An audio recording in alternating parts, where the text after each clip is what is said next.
Buddy, we are here with Max and Reed from Fitted Closet. This is a long time coming because back in September of 2024, was hit up by Reed, hit me with this crazy idea to basically bring your closet into the digital world. And we started talking, and now almost 8 months later, oh my Yeah. God, time's flying. You guys not only have made a huge splash in the fashion space, but also jumping into the internet capital markets, launching with Launchcoin, generating hundreds of thousands of page views a day. You're in the top 100 at one point on the lifestyle category on Mhm. the iOS App Store. You guys are doing a lot. And it's exciting to see people that I've talked to crushing it. We're going to get into a lot here today. So if you're listening, we're going to go into AI, tokens, raising, all the fun stuff that comes with starting a company in 2025. How you guys doing? I'm doing well, man. I think there's a lot on my plate. There's a lot on our plate, which is good. That's a lot better than like having nothing to eat. It's overwhelming. I feel like trying to keep our head above water with like the new hires, the new product direction, all the big partnerships we have, our existing user base. Um, you know, the nuances of building different teams and having them kind of commingle together has been an exciting build. But it's been exciting. We're beyond blessed to be where we are now. You in September when we started talking, it was an idea. Let's set the stage here because I think a lot of people that have this passion for an idea or whatnot don't know what it entails to get to where you are today. Mhm. Walk me through deciding to build it, the MVP, the raise, the Solana token decision. How'd you get here today? Yeah, I'll try to like go way back into the lore, and then I'll get Max's lore too, infuse it in, and then Let's we'll get go it. to like the journey of where it is now, because it's been a long route. And like embarrassingly, I've been working on the vision for Fitted for about like 7 years. It The original kernel of Fitted started in my dorm room at Penn State, where I caught the entrepreneurial bug, realized I didn't want to have a career in banking, and I started Fitted Laundry. Right, it was an on-demand laundry service, and because I wasn't technical, but I wanted to start a business, right, and I started using the washing machines that were in my dorm room, and then I just text blast all my friends, hand out flyers. I was 19. By the time I was 19, I had like 2 vans in my name, like hauling laundry between Philly and State College. Um, COVID happened, and then we pivoted to asset light, and we scaled that business to 18 cities, asset light, without owning a single washing machine or van. And it was during that period when I got like really hit with the vision of Fitted. And like, growing up, I was poor, and I made my money by like reselling clothes. And so I had such an interesting lens when I was doing my friend's laundry. Like I'd like be in the basement, and then like I get their bag, and I'm like, oh my God, I didn't even know he had a Breaking Bad. He has a Breaking Bad shirt. Like I didn't even know he liked Breaking Bad. And I was like, whoa, what if you had a lens on like every garment that went through a cleaner? And then I was like, wow, that's a lot of information, right? Like retailers know what people buy, but they don't know what we actually wear. And I do your laundry. I know your favorite brands, colors, styles, spending habits, favorite sports teams, where you work, where you work, where you work out at. Like it's really like intimate, right? Like It for is. There's a lot of information there. yeah, yeah, and there's a lot of like storytelling behind it. And so then I was like, whoa, what if? And then there's all these other like associated problems, like laundromats lose clothes all the time. And so I wish there was a way to like kind of have that. And then at the same time, I like had this idea of like, whoa, what if like when we were taking pictures, we just like put it on everyone's phone so they could like interact with it and make outfits. And then that was the original idea. And for a few years, the go-to-market for the Fitted Closet was on the back of a laundry service, and it went as far as us building like IoT devices that we installed into cleaners that would digitize clothes based off of hand gestures and QR codes and everything like that.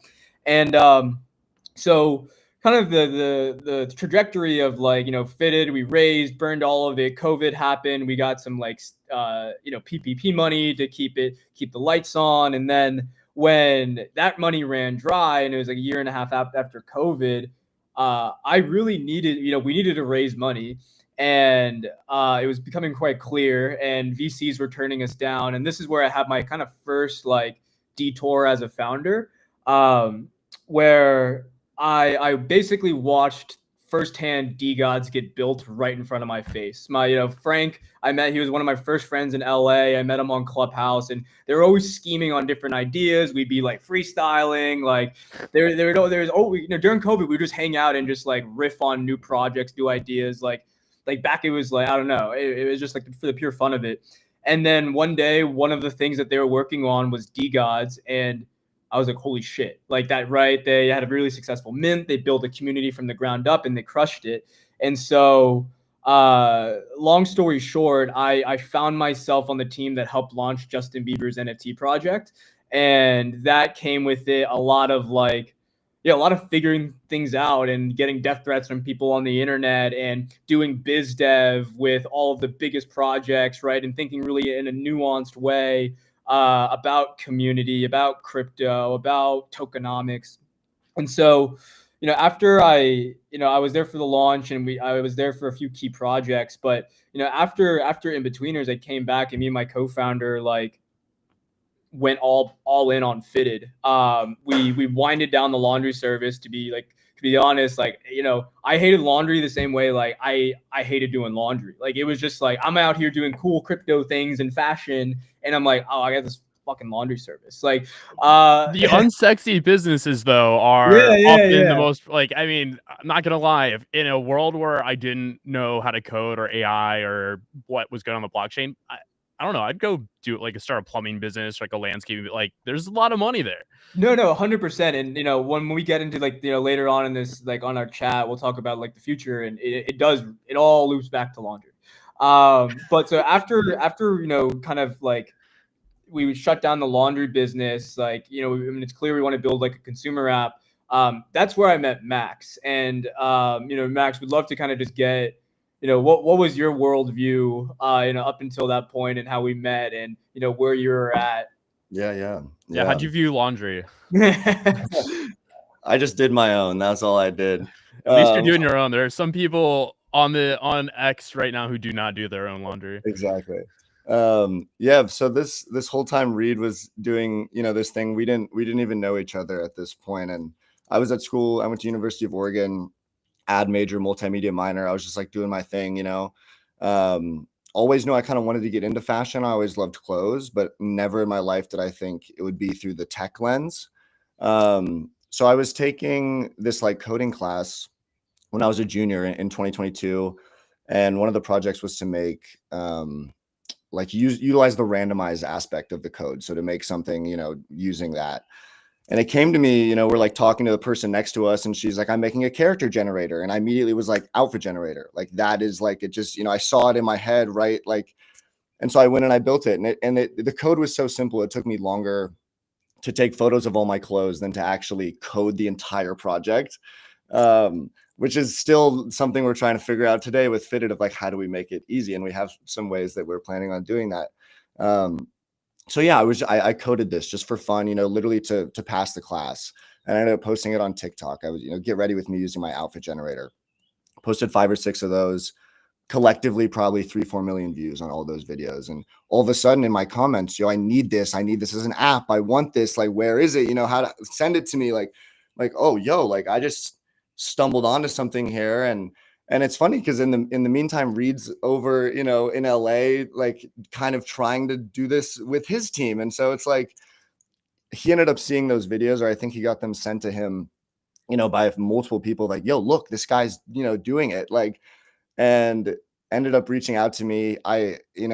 He reached out to me on LinkedIn. That's where I ended up seeing his message. And I thought it was like a scam. This guy's like, yo, bro, we want to work with you. I'm like, why? Like, who are you? Like, you know, that kind of stuff, you get those kind of messages. So I was a little bit skeptical, and we went through it and ended up talking. You know, he lived in LA. That's where I'm born and raised. And Ended up making content for Fitted. I was still in school. I was like, I'm not gonna like, you know, I didn't. My headspace at the time was like, I'm just gonna finish college and like see what happens. And you know, I wasn't ready to jump ship on anything. I had no technical background. I had no money. I couldn't like do this on my own at the time.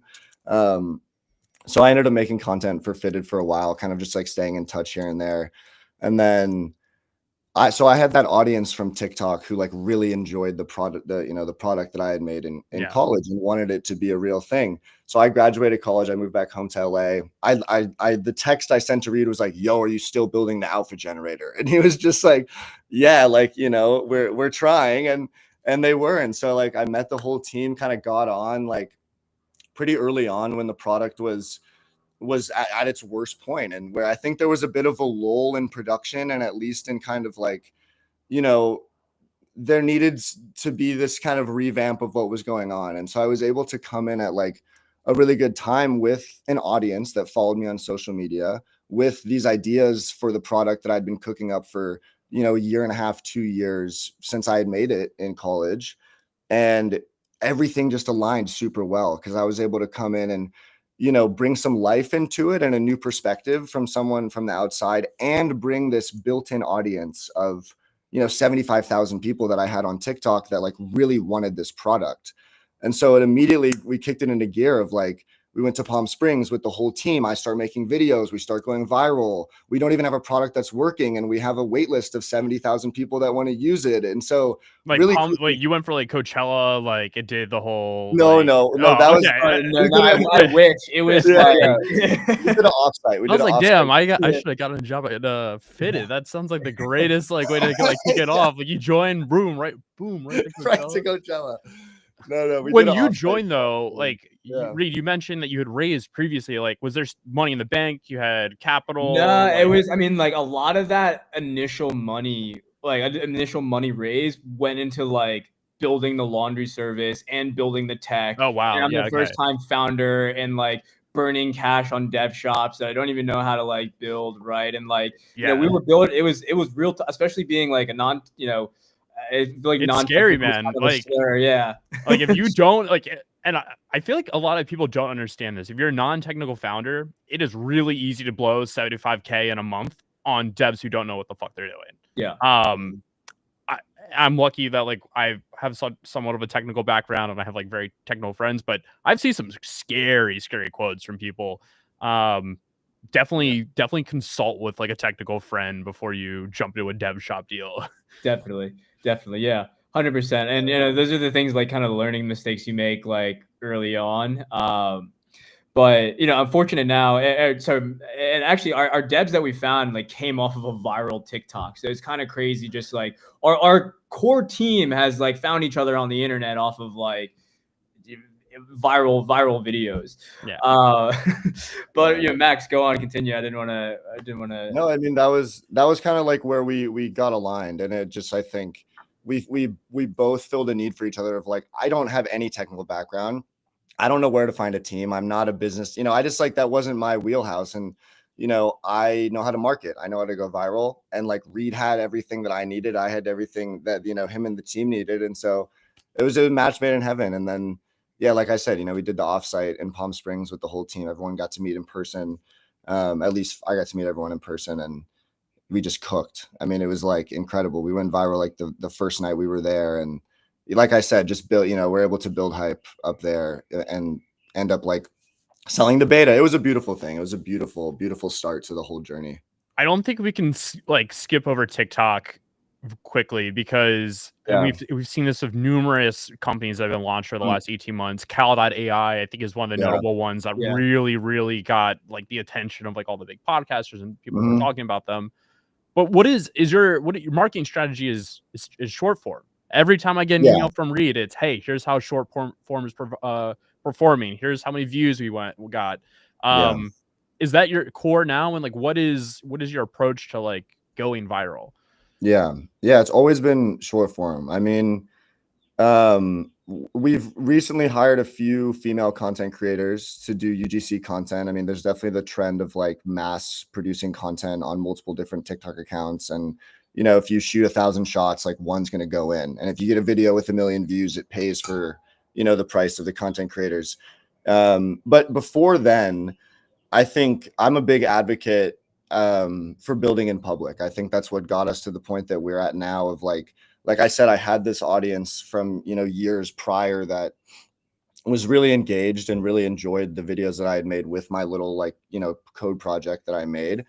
And so they wanted to know what was going on. So it immediately kind of got to the point of like, yo, guys, I'm building this. Like, I got a team. Here's the product. Like, we just added the lock feature. You can now manually select on the fitted closet. Like, every little update was being documented on TikTok. And I was looking back at those videos the other day. They were averaging 25,000 views, 30,000 views, 5,000 likes. And so I was able very early on. I mean, we had a video do like 2 million views overnight, like in 2 weeks into like me, kind of joining.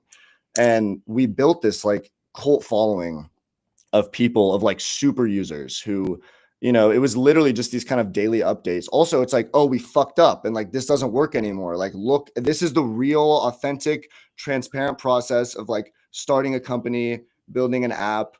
What does it look like? Because in my mind, it's like it's a lot of people's dreams to like do what we're doing.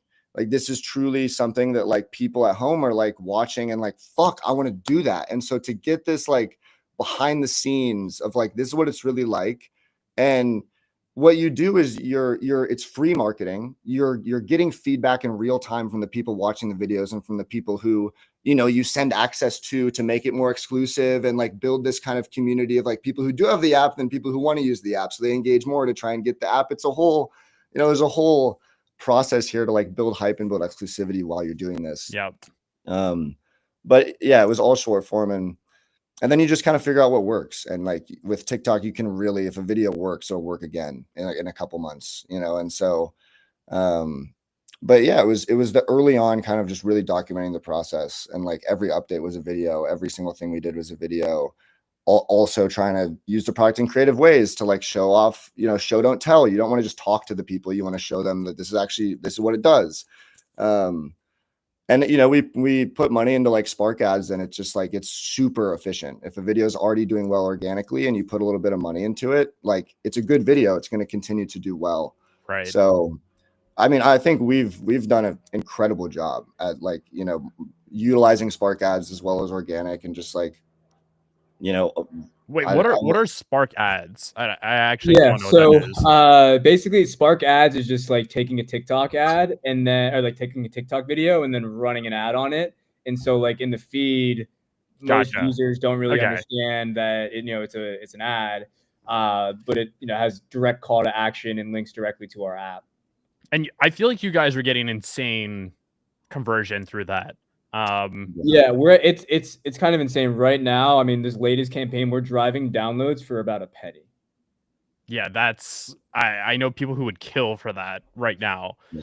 And it's interesting because you have also, I'm on the email update feed, which I love. I love the fact that I didn't get like left in the dust, and every I love that. I love that. I don't know if that's like a fuck you, like you didn't invest or what, but I love it.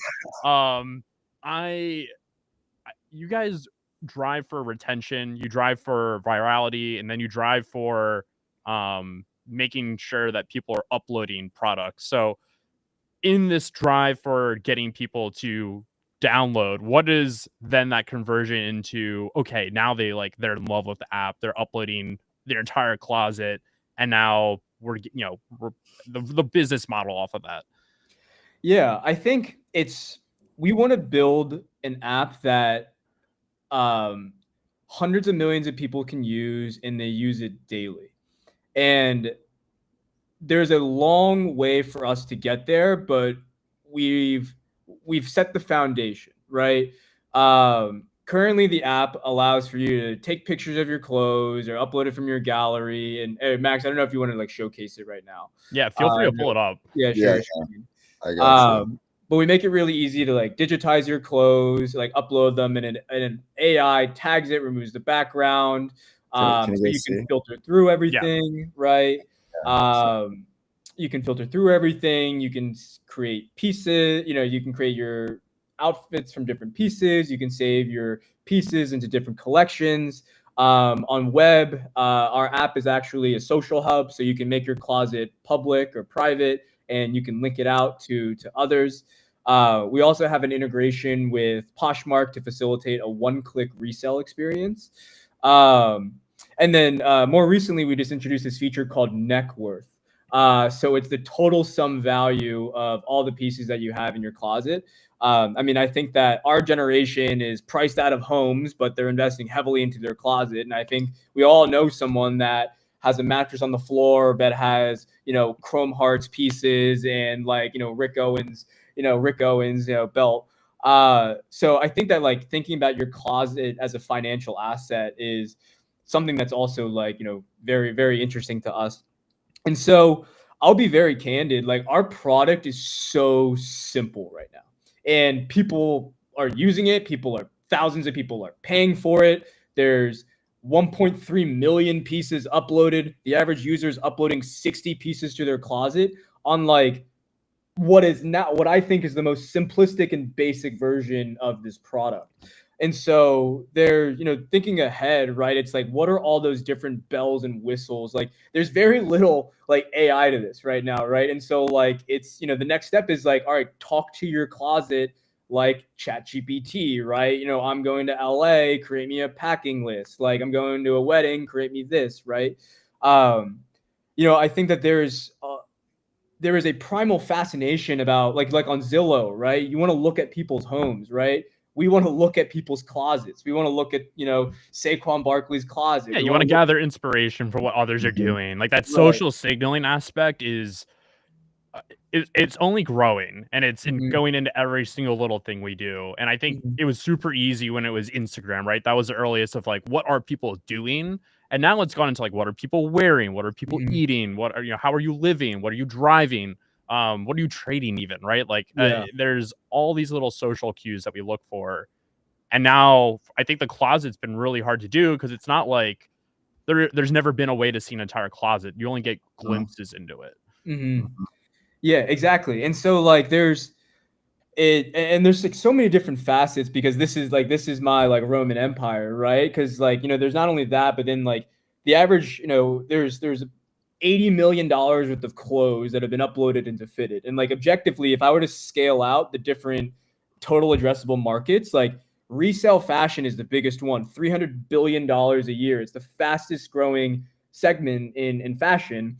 And like no apps are putting money back into consumers' pockets.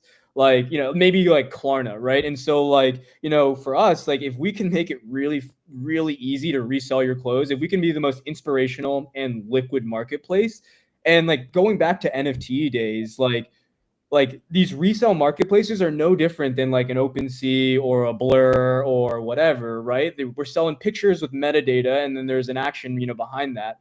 And so I'm really like excited about is making it really easy for our users to make money, right? And then also having, with that money, being able to spend it on more clothes, right? And how do we have this closed loop?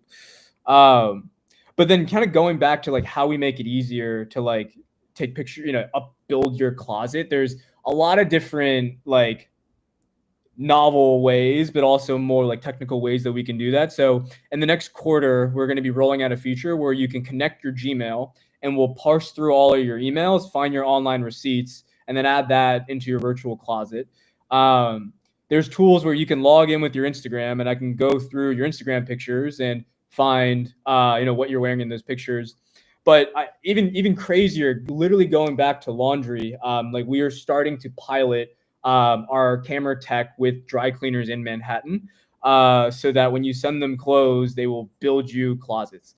And I think that like zooming all the way out, right? Like, there's a very real chance that like on the next Apple developer conference, they release a fucking Apple closet. Like that is a reality. But I think that like where our moat comes in the long term is our ability to actually be harvesting kind of closet data from around the country. Like data is this new oil, right? And that was when I was thinking, like when I was working at laundromats, right? It was like my autist brain was thinking, this isn't laundry, this is GMV, and the typical laundromat is seeing like $10 million in GMV a month. What if we could put that money back into the pockets of our consumers? And so like that's how I think that like that's the grand vision. But like to be honest, I started with that. And I think the reality, I think that where I had to backtrack and go forward was starting with the app and starting with the technology. And once we have the app and we have the users, we have a lot more leverage to start working with these cleaners. Now, as you can imagine. And so like, kind of tie a bow around it. Like, I think that right now, like I'm not really measuring user retention. I'm measuring subscriber retention. But we're turning away so many free users. Like, we're getting like 5,000 downloads a day.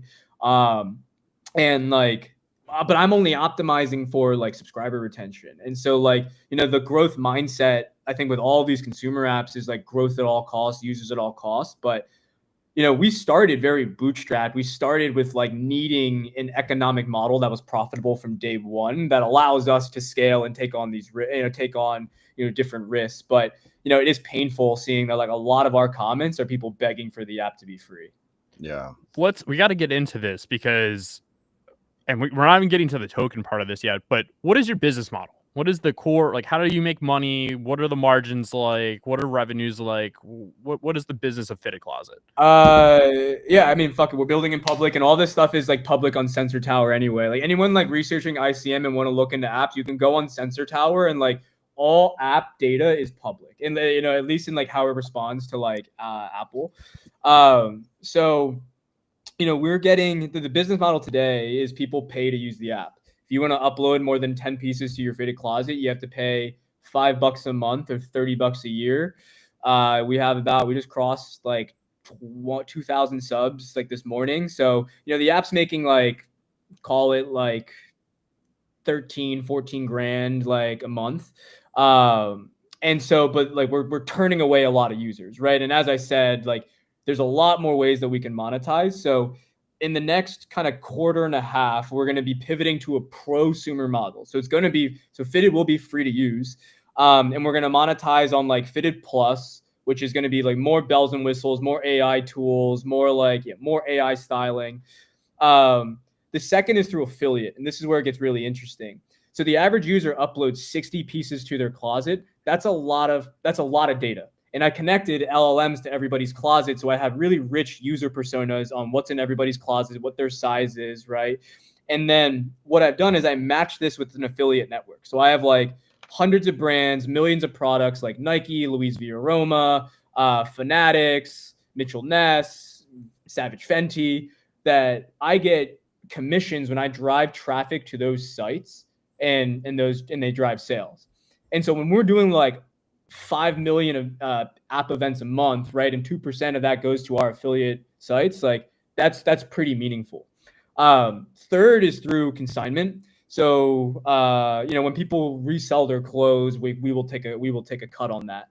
And so to kind of like circle back, right, today we're making money off of subscriptions. Moving, in the next like few months, we're going to be monetizing off of subscriptions, affiliate, consignment. We're building a stylist ecosystem too, so there's going to be more kind of subscription components to it as well. But yeah, a bunch of different ways. We're not tied to just one.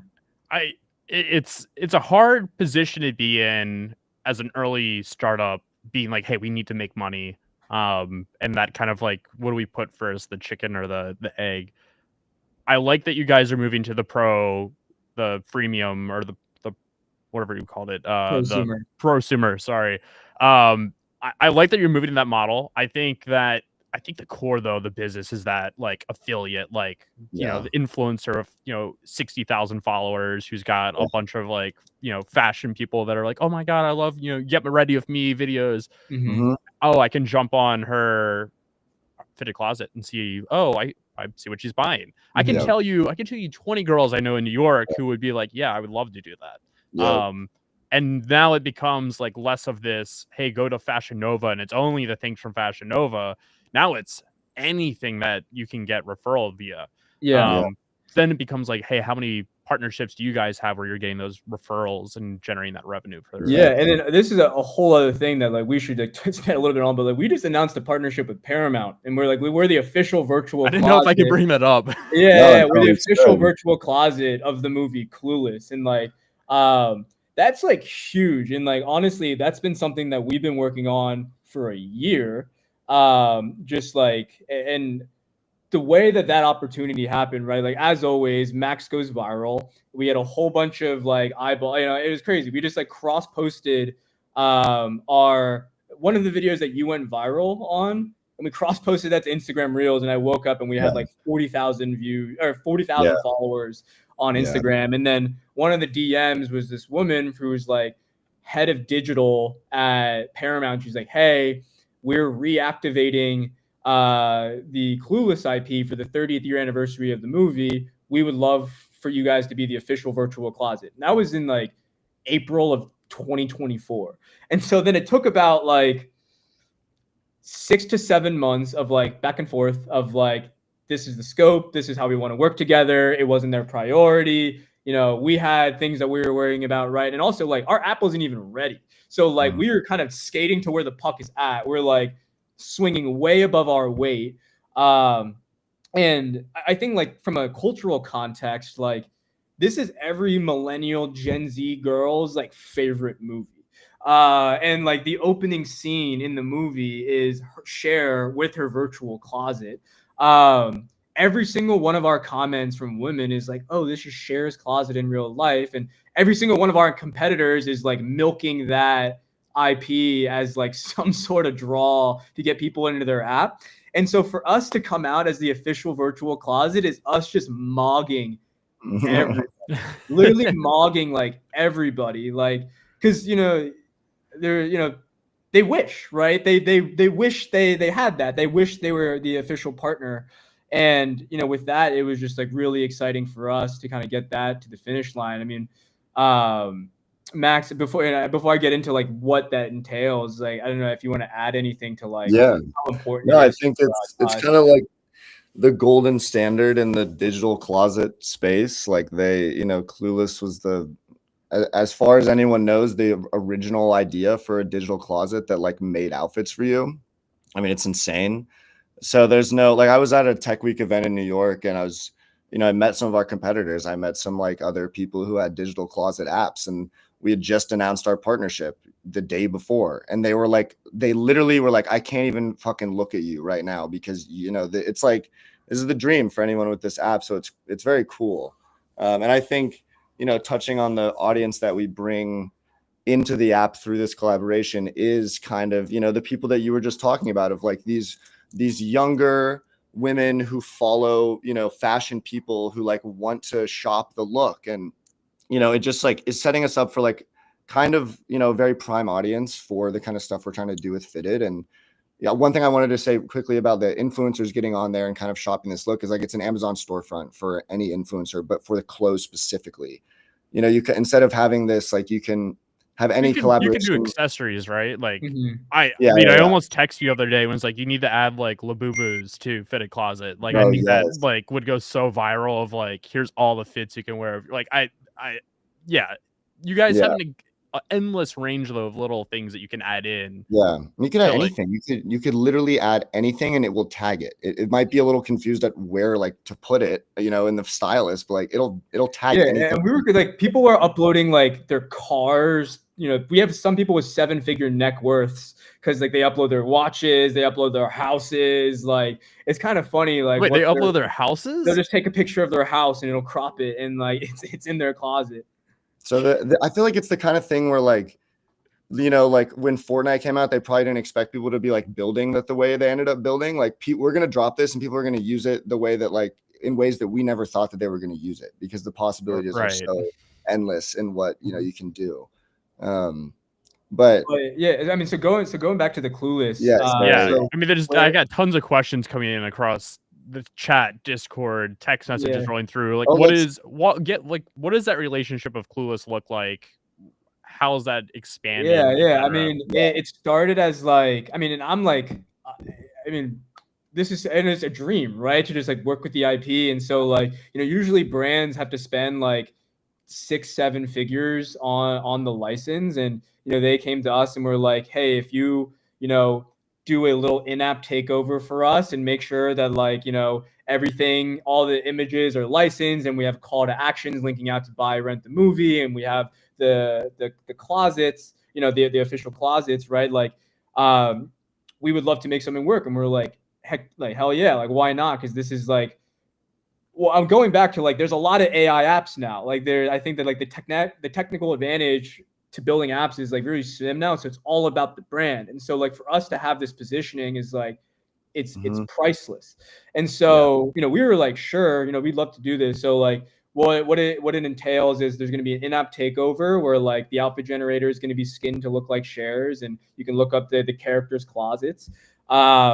Max is going to be, creating a whole bunch of content on socials, and they're going to be co-promoting it too. So like Fitted and Clueless going to be like, on the same timeline, collaborating with each other. So if you go on like the Clueless Twitter, you can see that they already like reposted, one of our like announcement tweets, and like, crypto Twitter loved that. Right. Coming out of the gate strong. And then the third is like these IRL activations. Like, I mean, it took a long time, right, to get it to the finish line, and then to get it through legal, and you have to have the insurance in order to get through. Like, so we had to have insurance signed, when we signed like the contract, and then we had to wait from like our invoice from Apple to come in so we could pay for the legal or for the insurance to get it to get the deal closed, and but they've been just like, imagine we have Paramount doing BD for us. That's literally what's happening. And like, they're sending us all these crazy brands. Like we're going to have,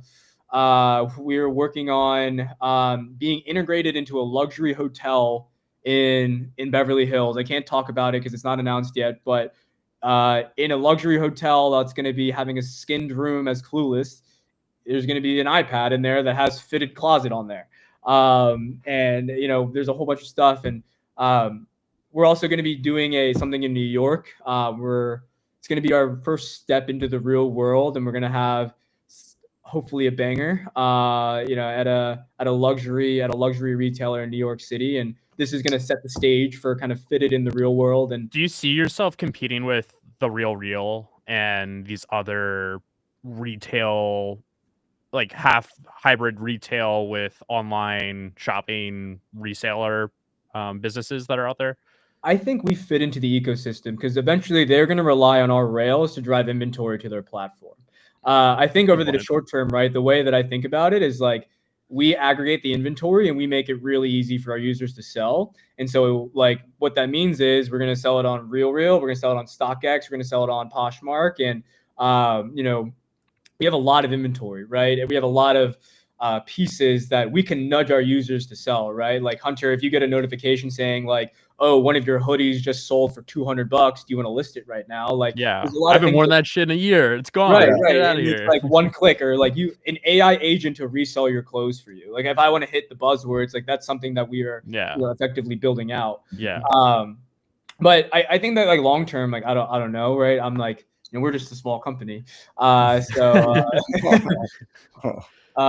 just a small company. So, but I think, we do look at them as like a partner. Yeah, absolutely. I like that. Yeah.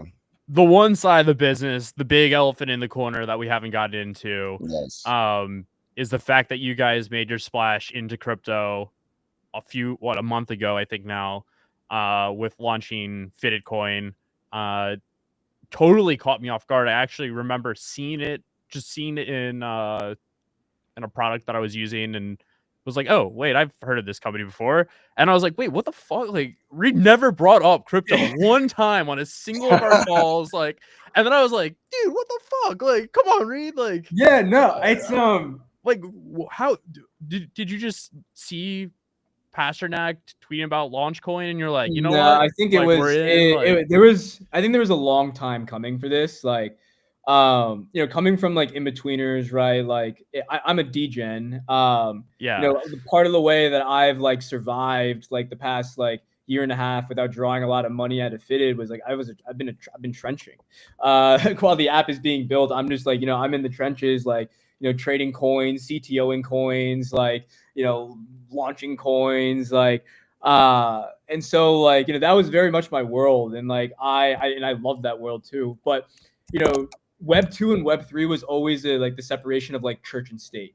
Like I never really fused. They were always kind of different, right? And like I did like as like fun thought experiments. Like like I said, like Fitted is my Roman Empire. I've thought of like kind of every single facet, and like Fitcoin, and was definitely like one of them. And like I think I wrote a white paper like 6 months ago just for the fun of it, just to think about it. But like it never made sense because like it was such a departure from like the core product. You know, there would be a lot we would need to build to like implement it. Like the incentives weren't really like there. And then also I didn't want to like subject our company to like something like that in that market like until that time. And so, but what really changed was watching Dupe launch. Like, you know, as a Web2 founders, like, you know, Max and I have been talking about Dupe for like I feel like a few months now of like their product and how they also like are really good at like commanding the algorithm. An amazing product, and like I love the founder. And I watched him like accidentally launch a token and figure it out in like real time, and then like their shit ripped to like I think before we launched it was like 30 million market cap. And two, the economic, like the tokenomics of the fee structures, like that was really compelling to me. And so not only did I watch like I watched like Dupe raise a substantial amount of money from like off of the tokens. But I also like watched some other friends like launch vibe coded projects that like also did like really, really well. And so I was like, damn, it's like we got a product, we have an app, we have a lot of attention. Like my other co-founders on this call is like a hyperliquid whale. And Max is like really, we've been building in public. So I felt like, it made sense. And at the same time, like we were in the process of like raising like our seed. And so I was like, well, instead of pandering to like VCs, like if we just position ourselves really well in CT, like this is, we don't really need to raise a lot. Like our burn rate is like really low. And so, if we could do this, like this opens all the doors. And so I was still skeptical. I got connected to Ben Pasternak, and then like I started to see the vision. I started to believe. And then what really struck me was like the next day, he's like, "Oh, I'll set you guys up on like, office hours." And it's like with the head of the partnerships at Solana. And then it's like the head of tech at Solana. And they're like giddy. They're like super excited. They're like, "We want to support you. We want to open all these doors for you." They invited us out to like the Solana conference, like comped our tickets.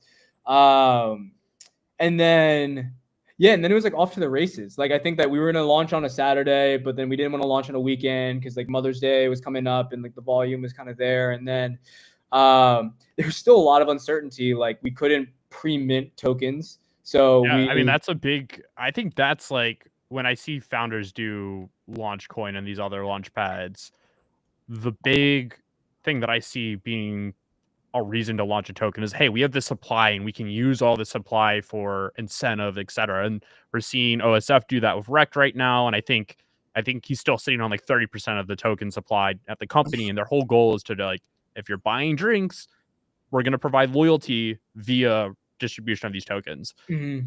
On Launchcoin, it is sick. You launched a token. I hope you buy it. We'll give you fees. Good luck. Like that is my like question there of like, did that scare you not having the supply? Does that worry you? Like, I know you guys have because I think we figured it out. I mean, it's still like we're still assembling the plane on the way down per se, but because I wasn't sure how we were gonna get a supply, but then like in the tokenomics it was like 0.5%. I mean, this is when we launched. I think they've like changed it, they tinkered it a bit, but 0.5% of all buys we received that in Solana, and then 0.5% of all sells we received that in base Fitcoin. And so it's like, okay, we have a supply of Solana, we have a supply of Fitcoin, and that's really all we need to distribute out. I mean, we like having good supplies, like is great. I mean, we burned like a decent amount, but yeah, I mean, but as long as like we have a supply and we have a constant supply coming through, and so now that gives us like the foundation to, all right, this is how we're thinking about distributing it to app users and how people earn it.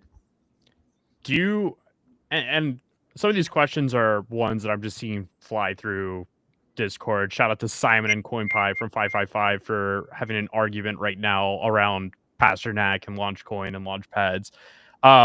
Do you feel like all the drama that surrounds Launch Coin and the Believe app that's like on you, or do you just view yourself, we're our own token, we just use that to launch and we're doing our own thing, and like whatever happens there, cool, but we're our own entity, even though we Yeah, use that tool? of course. I think that currently, like all of the Believe tokens, like move in a basket, right? Like, Yeah, and like everything moves off of Bitcoin, which moves off of Sol, right? And however Sol moves is like that's how alts also like are impacted. But over time, so like in the short term horizon, I think that's like that's like the random walk.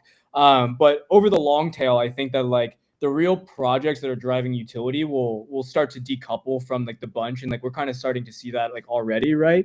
Like we have like 60,000 monthly active users, and once we give them wallets and once we give them the ability to start buying Bitcoin with like Apple Pay, and there's a real reason to use Bitcoin within the app, like you're going to start seeing that in the charts, right?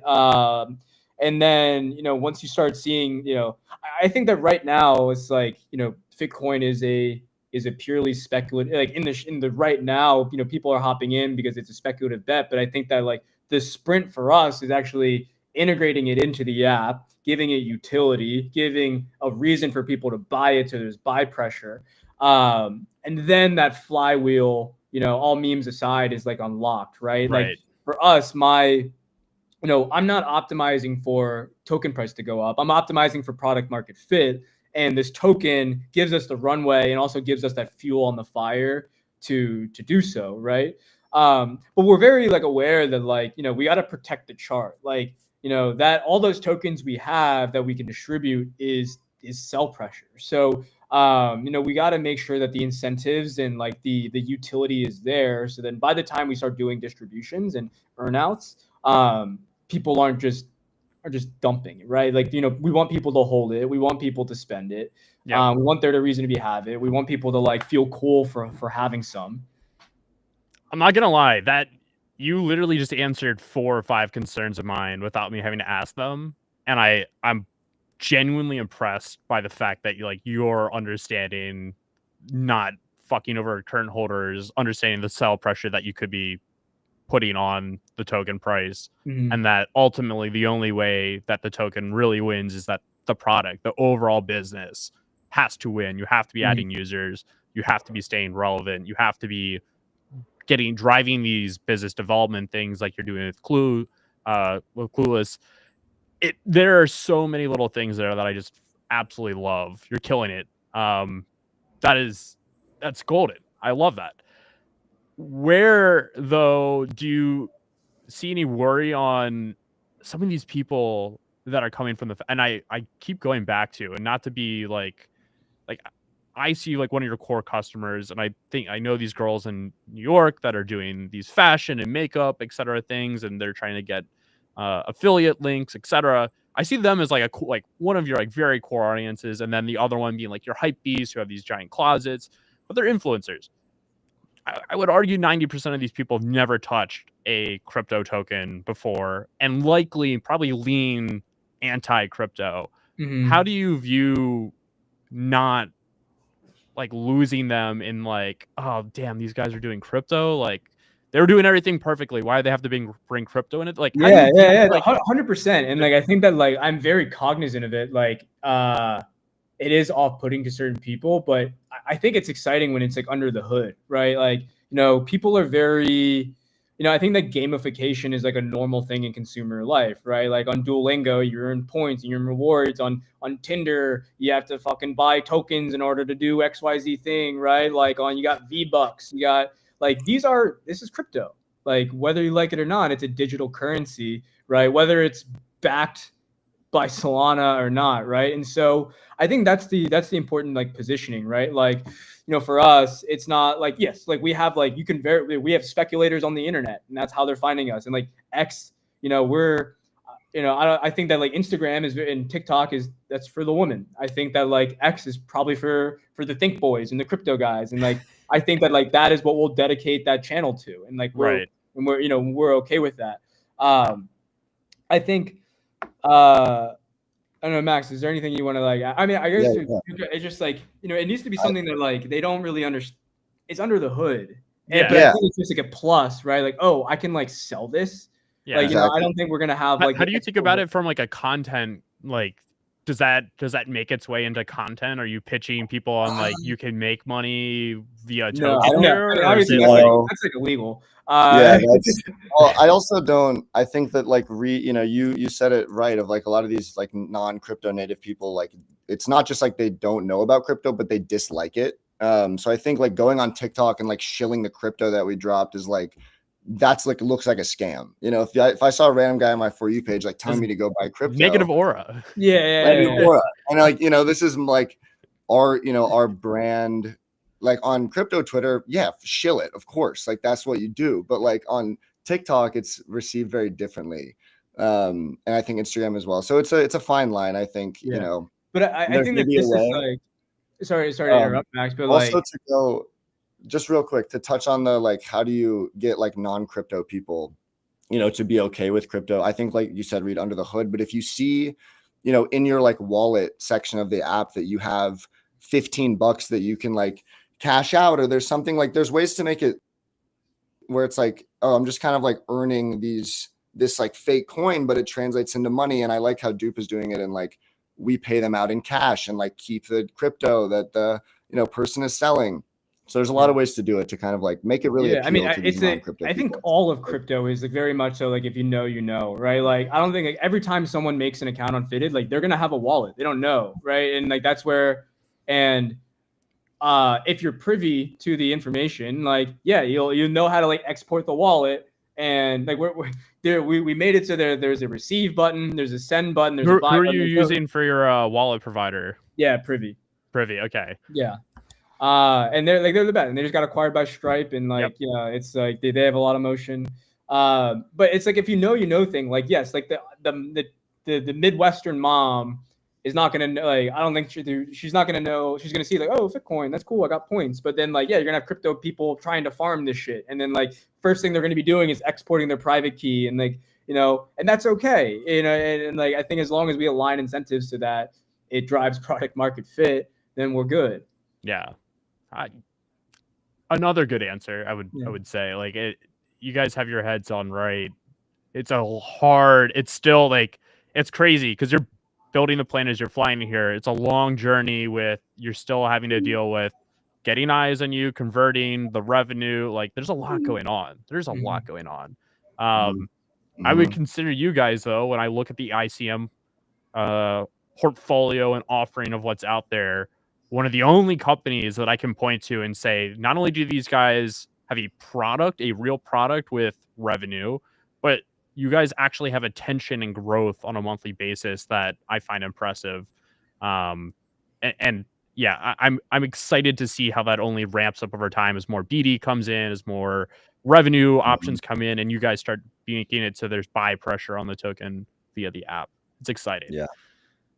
What are you guys most excited for though? Like, is there like a certain, like, I feel like you guys have some secrets that you're sitting on right now. You're like, oh, if only we could talk about it. But like, what are you excited for the most in the coming weeks and months here?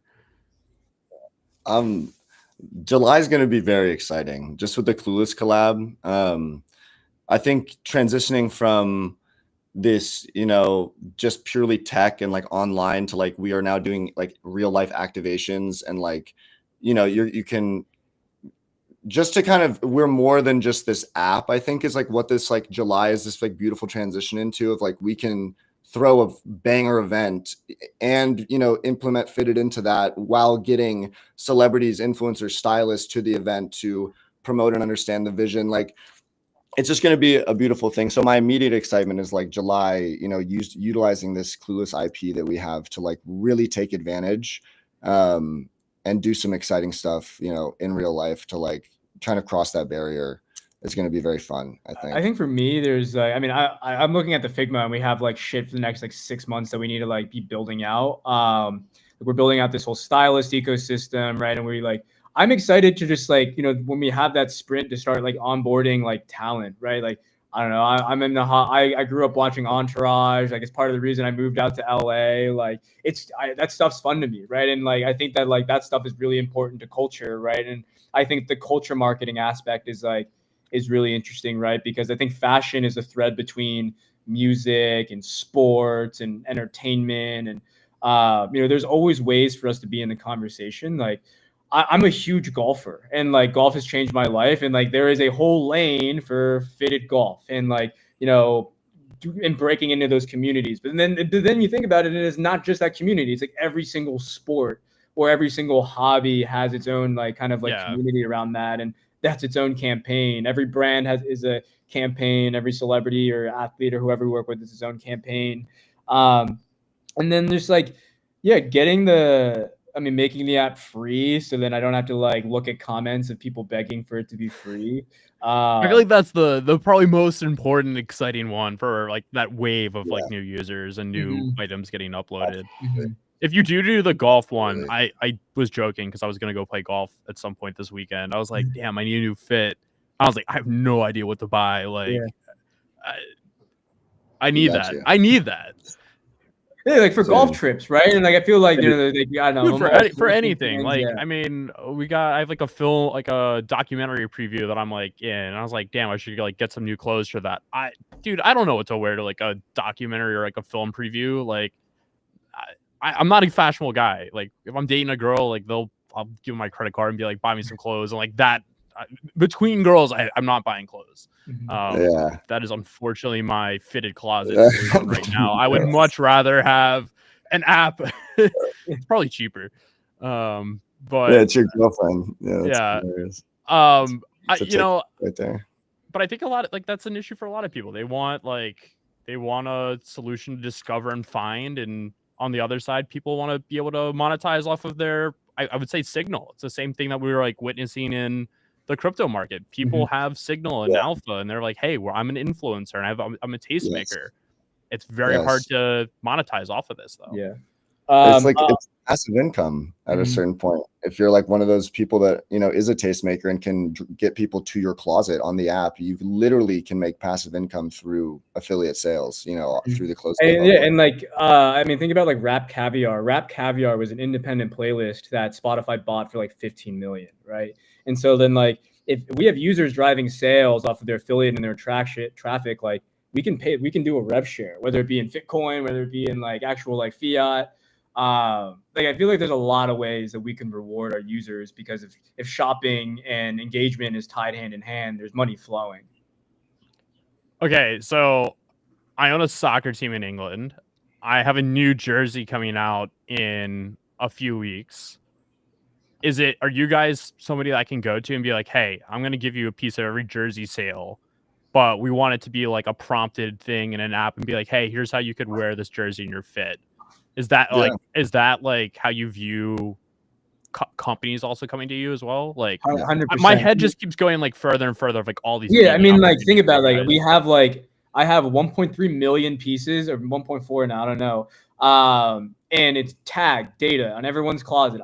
We have insight into everyone's closet. We know everyone's favorite brands, right? And so I can hyper target that, right? And it's like brands are spending like, data is the new oil, right? And it's like, this isn't a banner ad on the internet. This is something that's juxtaposed in line with your actual like closet. Right. And like for us, right? Like if like we have a lot of traffic on our app, right? And like for Paramount, like we're going to be driving a lot of traffic to the link to the movie, or to like the affiliates that we were partnering with, like the movie there. There's a lot of different ways. Yeah, if we see someone has a bunch of soccer jerseys, they'll click the create a fit 5 times, and then, oh, this would look good, complete the outfit with this. Or if you're, when we get the AI styling implemented, what do I wear? Oh, that we think this would look great with this outfit. There's so many ways to kind of sneak in these ads that are like really organic. It doesn't take you out of the app experience at all. And it's almost like people talk all the time about Instagram ads, where it's like, I actually buy shit from the Instagram ads. Like it's very integrated into your experience. It just looks like another post. And we're trying to get to that point where it's like, you're literally just clicking through outfits. All of a sudden, here's the jersey from the soccer team that is going to look great with the rest of this outfit. Just click on it and it'll link you out. And then I love that. We make the commission. And it's like, how seamlessly can we integrate it and make it the most efficient to like generate sales? Yeah. I mean, I love that as somebody who's like, I want discoverability, like that like newness, and especially people launching new brands where they're like, hey, I have a sick design. Yeah. I need people to see it. If they just see it, they're gonna love it. Yeah. How One do of I get my their exposure? I think that like long-term vision, and it's like my dream is to make it so that we can Fitted will do your laundry for free or for cheaper than how you would do it yourself. And so this is kind of where we're going with the pilot with like these dry cleaners, because it's kind of like first step. But if you own a laundromat or dry cleaner, the cost per pound of laundry is like 5 to 10 cents per pound. So doing laundry for someone, if you have like your own infrastructure, is like say $1 to $2. And if we're monetizing our user more than like off of affiliates, off of resale, off of like advertising to them, like we could subsidize that cost down. And then if we can do cheap laundry for you cheaper than you doing it yourself, like why isn't everybody giving us their clothes? Like, so the step kind of to where that this comes in execution. So we're doing this pilot over the summer. When that works out, we're going to be scaling up our cameras kind of like around the East Coast, think Hamptons, Miami, in New York. And I think that we should have enough data to kind of, if we're at a different point there, that we could start kind of owning our own laundromats and dry cleaners. One of our investors is the former VP of supply chain at GoPuff and has very much so built this whole ecosystem. So yeah, that's where my mind is like 5 years from now, but we're already kind of setting up the initial kind of partnerships and pilots to kind of get that to happen. But Rome wasn't built in a day. Yeah, I totally understand. I mean, guys, there's so much going on here. You have your, I think, vision going in the right direction. You're not biting off more than you can chew, which is so easy when you have an idea that it's so wide and can be so expansive, and you're taking it step by step.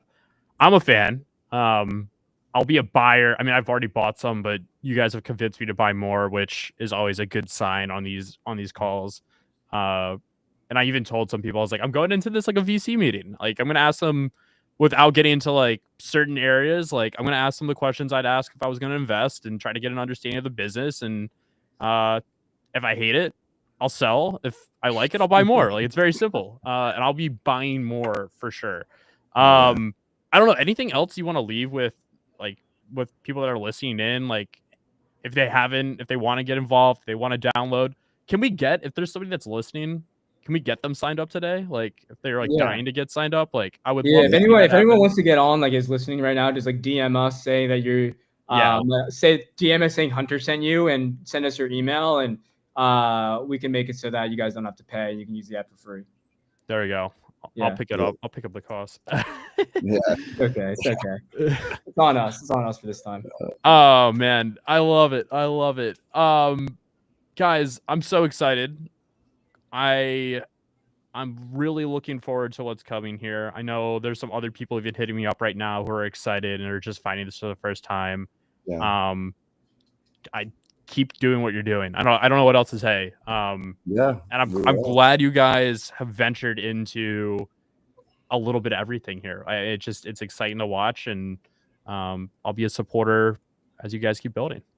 Thank you, Hunter. Appreciate it. Yeah, and we'll get Crawley Town. We'll get their closets. We'll do an exclusive drop in Bitcoin. Yeah, seriously. We'll make that happen. We'll get some players to do some closets too. I mean, like we had, man, back when like Dom Telford was there, like it was like fit of the day for him, and sometimes he hit, sometimes he missed. Like there's definitely like a fashion culture at the team. I will say that. I love that. I mean, that's what we were talking about with the golf. Hey, might need to sponsor y'all, then we might have to see how that works. I hope you guys take Bitcoin. You know, I can't say any of this. I can't say anything on stream. I'll get so yelled at. There's some comments there I can make off stream, but there's some interesting things I think we can do, and I think some partners, etc., that would be excited to have a conversation as well. So, I mean, look, this is the sign of a good business when like I can be like, hey, I have a business that has merchandise, and we would so use this like as a real use case, like not like, oh, like I'll do it because they're like cool and I had them on the show. Like genuinely, that's a real issue that companies are trying to solve, and and even with Paramount, that like they're trying to find ways to put things in front of consumers and where's the attention, and you guys are creating that. The attention is you're doing it on the short form, but also in the app is what's the attention of what are people wearing. Yeah. It's a beautiful way to put it. I love it. Well, guys, thank you so much for coming on. Love this conversation. Thank you everybody who joined in and was listening, asking questions and having conversations during the show. I appreciate it. If you have not already, make sure you are following Fitted on X at Fitted Closet. And if you haven't already, go and download the app and get ready. 5-star review. Leave a 5-star review. Send it. Go grab your mom's phone, download it on her phone, your sister's phone, like whatever you have to do. Again, big fan of these guys and excited to keep watching them. Guys, we'll stay in touch. We'll maybe have you on the show in a couple months and check in. I think that'd be a fun one. Hell yeah. And yeah, thanks again for coming on. Oh, man. Yeah, thank you.